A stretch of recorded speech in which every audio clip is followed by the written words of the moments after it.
So would you say that there's a perfect exercise recipe for anti-aging and longevity? Well, I first want to say that the perfect exercise prescription is one that somebody will do. That's a really important point. The holy grail of exercise is compliance, something you'll do day after day, month after month, week after week, year after year. And we have really good evidence that the way people stay engaged and compliant is some of the things we've been talking about. Fun, community are two huge pieces that keep people engaged. But in a deeper dive, what are some of the things that people should be thinking about as they age, and what are some of the ways they should maximize their health with exercise? So first, do it. Just do it. You got to get out there and exercise every single day. That should be a big part of what you do. But beyond that, as we age, we have an increased need for building and maintaining muscle. So there's a nice ratio of 5-4-1. 5 parts cardio, 4 parts strength, 1 part mobility. And that's a great way to start thinking about breaking up your week when you think about how you're going to do. So maybe half the time you do cardio, 40% of the time you do strength, and 10% you maybe do something like yoga or some balance activity that helps you. We are bombarded with information on how to improve your strength, increase your VO2 max. There are so many different gurus and health professionals and PTs, probably myself included. We all have the secret recipe. But would you say that maybe doing 10 to 15 exercises really well and doing them consistently, would you say that that would be the recipe to longevity? There are some core exercises, squats, lunges, planks. Having good form is a big piece of this. Knowing how to do those exercises and do them properly are the building blocks to other exercises. Form makes a big difference, and so learning the fundamentals and the building blocks, I think, is step number 1. So learning how to do a squat, learning how to do a lunge, learning how to properly do a plank, and working with somebody like you is so beneficial for people to learn that. I don't know how much time you spend correcting people's form, but I bet it's a lot early on. It is a lot early on, absolutely. But once they get it, it's kind of hard to unlearn. Yeah, so it's great. It sticks with them. Yeah, and I think that interestingly, AI is stepping into this space as well. So, for example, at our hospital, we have an ACL prevention app that helps people prevent ACL injuries, and the camera can kind of assess your form and look if you're doing those exercises properly. So I think there's a lot of great technology that's coming down the way to make sure people are kind of doing this properly.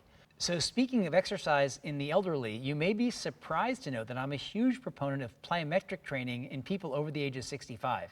Now, people think about plyometrics, rapid muscle elongation, contraction cycle exercises, jump training, as something only for younger people, but definitely not true. We have great evidence that people over 65 can benefit probably more than younger people from plyometric-based training. It improves balance, it improves strength, it includes their own cardiopulmonary fitness as well. It improves mitochondrial health and volume. There's a lot of evidence on the benefit of plyometric training. And I have many of my patients over 65 doing plyometric training. I'm a big believer in it myself. I think those are things we want to think about with patients or with our clients, getting them to work on multiple joint movements, squats with an overhead push press. Things that do multiple joints at the same time are tremendously beneficial.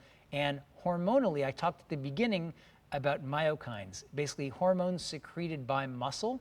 And we know that with things such as squats and deadlifts, the muscle secretes IL-6 particularly, which is a helpful anti-inflammatory. It helps produce testosterone. The muscle doesn't produce testosterone, but it helps stimulate the production of testosterone and growth hormone, both of which can be very helpful for men particularly. So there's a lot in what kind of exercise people are doing, which can affect how they age. That's actually a great advantage for seniors and the elderly, because we know that those hormones decrease with age.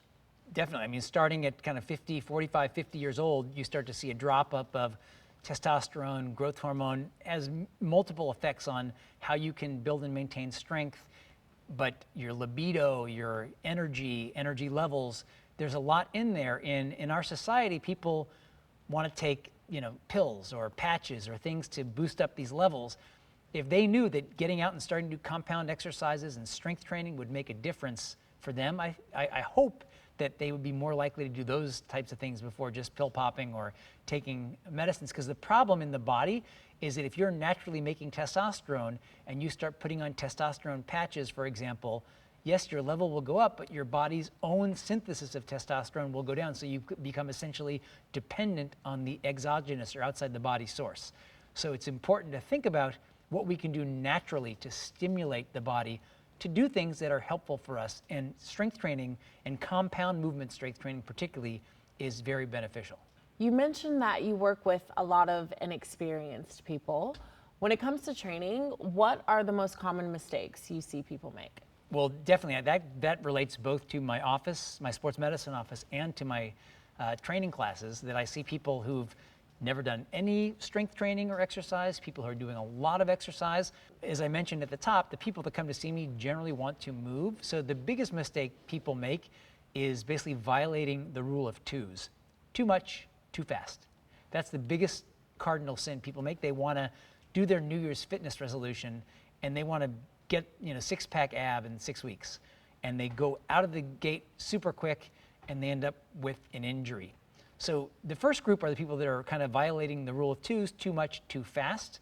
And correlated with that are people that aren't recognizing the body's cues of too much, too fast. I want to train for a marathon in a condensed period of time, and my shin splint is now a stress fracture because I wasn't listening to my body.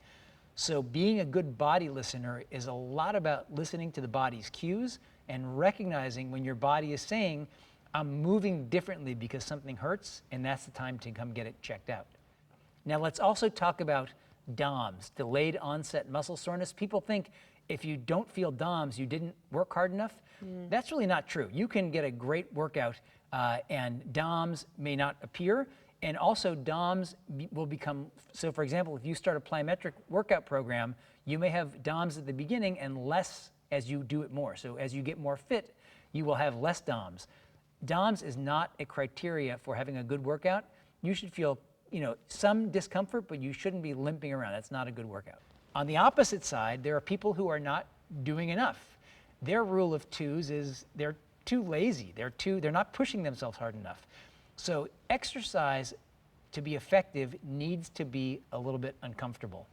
And I want people to get comfortable being uncomfortable, which sounds weird. I think I have PTSD. Sorry. My coach used to always say, get comfortable with being uncomfortable. And I'm like, no, it's just painful. I don't know what that means. Well, your coach was probably right somewhat, because in order to achieve not only results, but to improve, you have to be a little bit uncomfortable.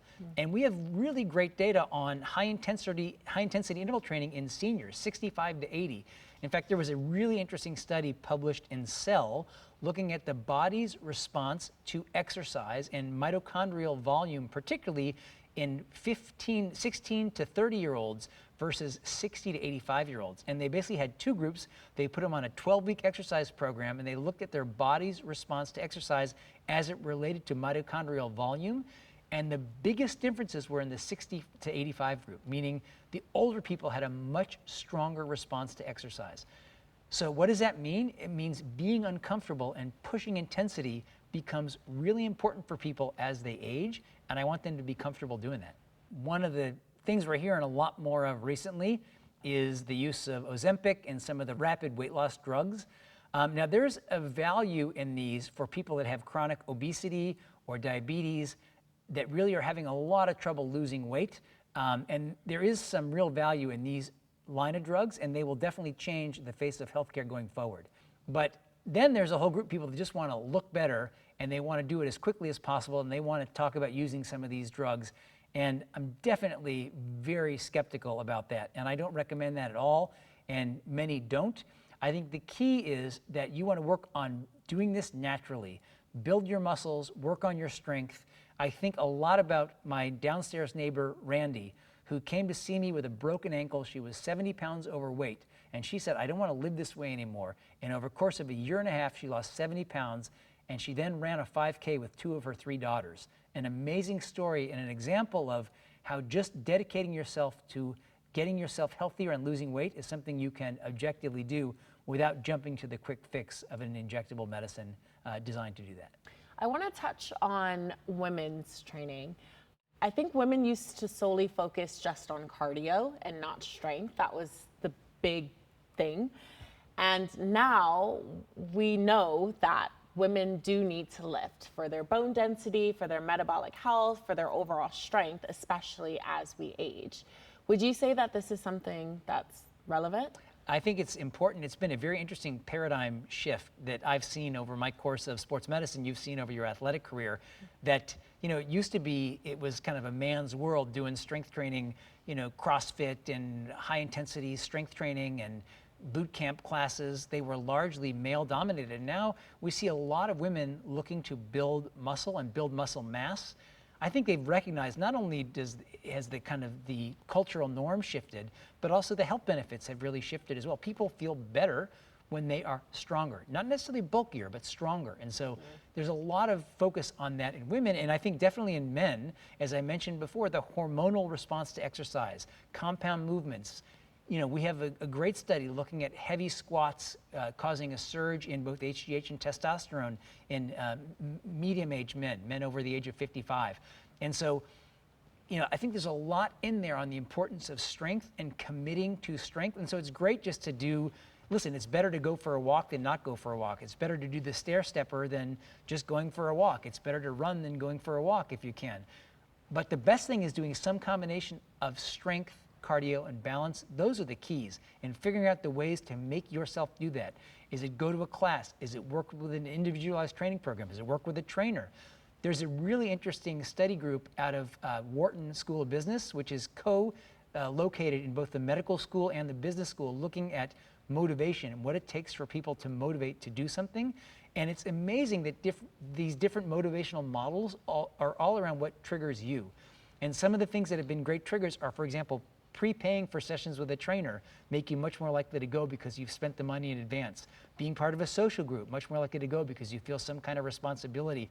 Now there's research that suggests that if you strength train or even something explosive and dynamic like sprinting at the start of your cycle, you're going to reap the benefits more because your hormones have to adapt to your body changing. So your hormones are optimized at that period, at the start of your cycle. So I think before there was always this, if I'm on my cycle, we have this mental block that we can't perform, that we can't train the way that we would not being on our cycle. But now that we're tracking it, we're starting to see that you can still train. If anything, a lot of it is a mental block that we're placing on ourselves. So it's the research out there at the moment. I think it's amazing because women are starting to realize it doesn't matter where we are. You may feel differently, but a lot of that is feelings that you're imposing on yourself. Interesting. I mean, I definitely can't speak to that, but I can speak to the male side. Over 50, 45, 50, we start to lose growth hormone, we start to lose testosterone, and, people want to take medicines for that, but, things like heavy squats, for example, lunges, can basically boost through IL-6 and the like, can stimulate the excretion and secretion of growth hormone, stimulate the secretion of testosterone. All these things have both not only values for building muscle, but also they can help with mood and depression and energy levels, many of the mental things as well. So there's a lot of value both for women and for men with these issues.